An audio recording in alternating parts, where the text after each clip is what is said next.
अस्सलाम वालेकुम, welcome to देसी फ्रेंच किचन। उम्मीद है आप सब खैरियत से होंगे। आज हम लाएंगे चिकन क्लब सैंडविच। इंग्रेडिएंट्स में आपको चाहिए 9 ब्रेड के स्लाइसेस, इनकी साइडें काट ली हैं, 6 टेबलस्पून मेयोनीज, 2 फेंट के फ्राई किए हुए अंडे, आधा टीस्पून नमक, पौना टीस्पून काली मिर्च का पाउडर, चिली सॉस ये ऑप्शनल है, 300 ग्राम बॉइल्ड एंड श्रेडेड चिकन, थोड़े से खीरे और टमाटर के स्लाइसेस।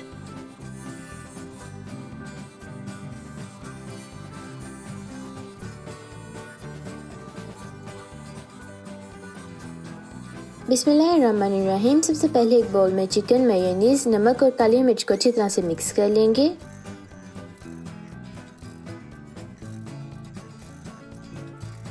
अब एक बोर्ड पे हम एक ब्रेड की स्लाइस रखेंगे, उसके बाद उस पर थोड़ा सा चिकन का मिक्सचर लगा लेंगे।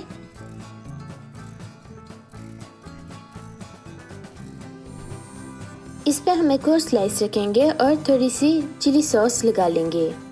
अंडा और खीरे और टमाटर लगा लेंगे। अब हम इस पे एक आखिरी स्लाइस लगा लेंगे और इसके 2 पीस कर लेंगे।